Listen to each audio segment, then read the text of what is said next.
Have you ever looked at someone deeply spiritual and wondered why they've suffered so much? Why the ones with the softest hearts often carry the heaviest pain? Why the most awakened souls seem to have walked through fire? It doesn't seem fair, does it? And yet, it happens, again and again. But what if I told you? There's a reason, a pattern, a deeper meaning behind the pain spiritual people carry, because the truth is, the more light you hold, the more darkness you will meet. And that is not a curse, it's a calling. You see, suffering isn't a sign of weakness, it's often the mark of a soul that's here to do something sacred, to break cycles, to hold compassion where others collapse, to awaken not just for themselves, but for others too.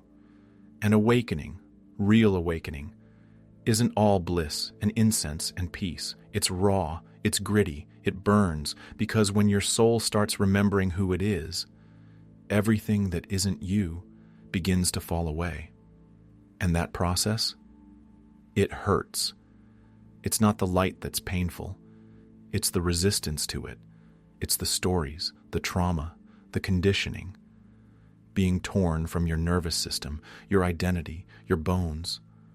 And spiritual people, they feel it all, because they were never meant to go numb.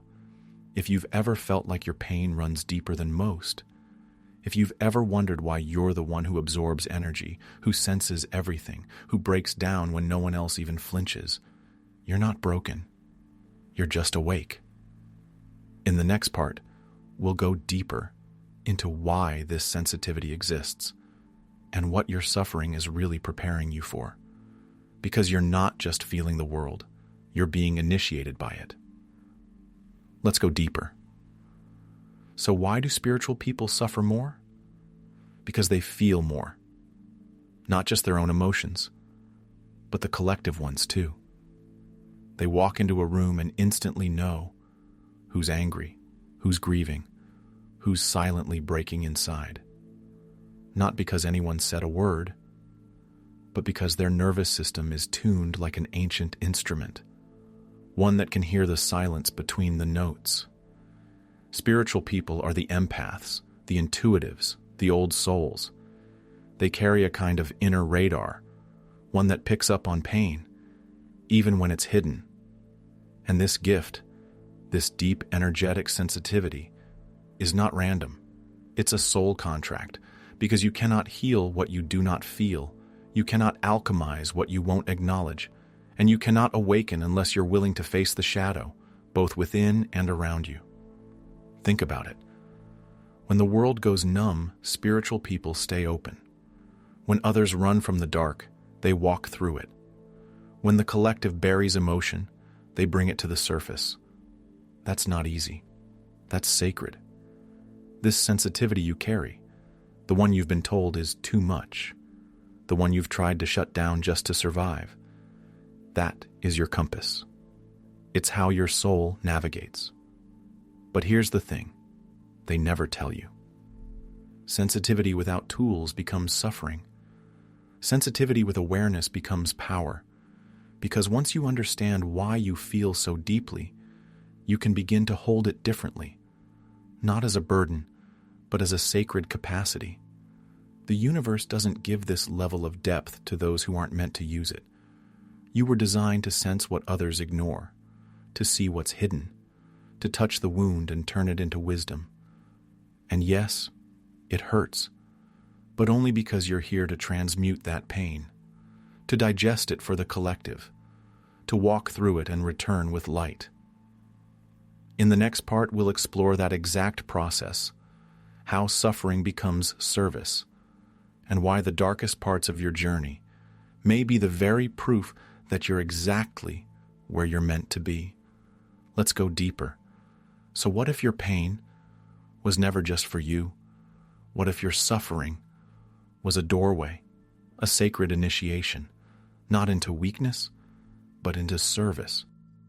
You see, spiritual people often carry generational wounds, not just from their own lives, but from ancestral lines, collective trauma, even the soul's past journeys. Why? Because they're the ones who can feel it, hold it, transform it, not by avoiding it, but by walking straight through it. This is what makes the path so hard. You're not just healing yourself. You're healing through yourself. You're the one who breaks the silence, so future generations can speak. You're the one who feels the ache, so others can breathe freely.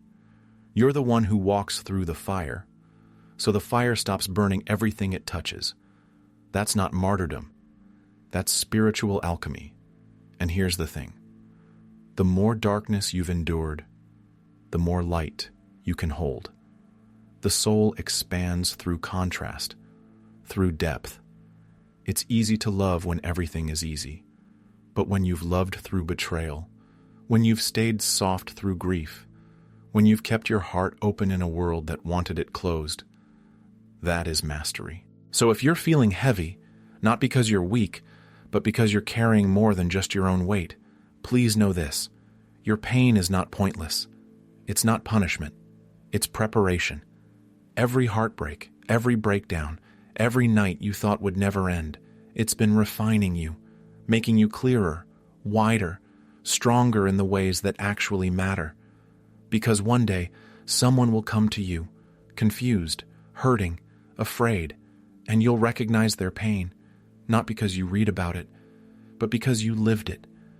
And you'll say just the right thing, or say nothing at all. Just sit beside them in a way that says, I see you, I've been there, and you're not alone. That is the true gift of spiritual suffering. Not just to survive it, but to alchemize it, and then to serve from it. In the next chapter, we'll talk about how to start doing that, how to live with your sensitivity in a world that doesn't always understand it, and how to turn it into your greatest strength. Let's go deeper. So how do you live with this depth? How do you carry so much feeling without it crushing you? First, you stop seeing your sensitivity as a flaw. It's not something to fix. It's something to honor. You were made to feel, to absorb, to reflect, but not to drown. That's the shift. You need practices that anchor you, that hold space for your soul, that help you release what isn't yours to carry. Because here's the truth most spiritual people forget. Not everything you feel belongs to you.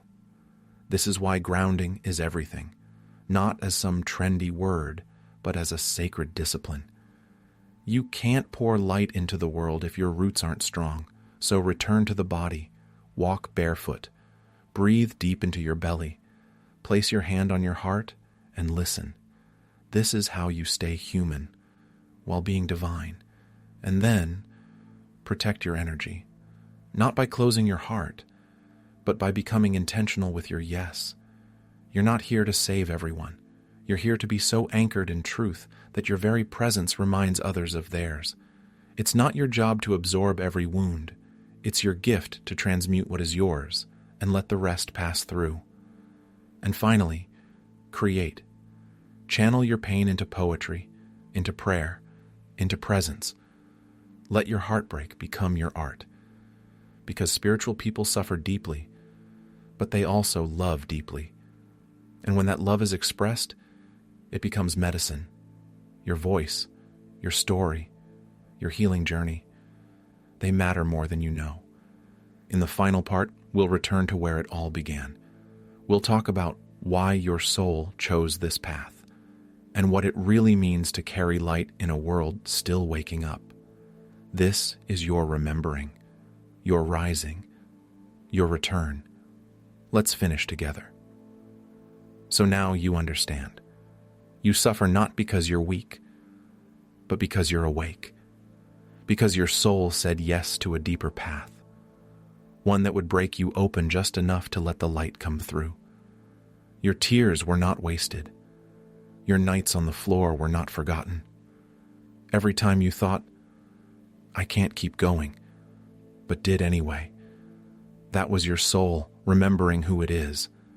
That was strength that few will ever understand. The reason spiritual people suffer more is because they're here to heal more, to awaken more, to feel more so the world can feel again. You are not here to escape the pain.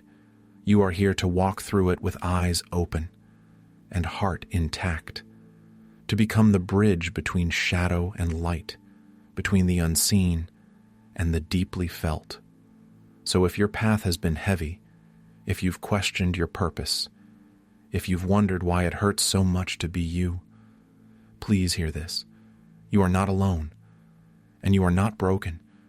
You are a lighthouse, and lighthouses don't run from storms. They stand still and shine. So breathe, come back to yourself, and remember, your sensitivity is sacred. Your scars are sacred.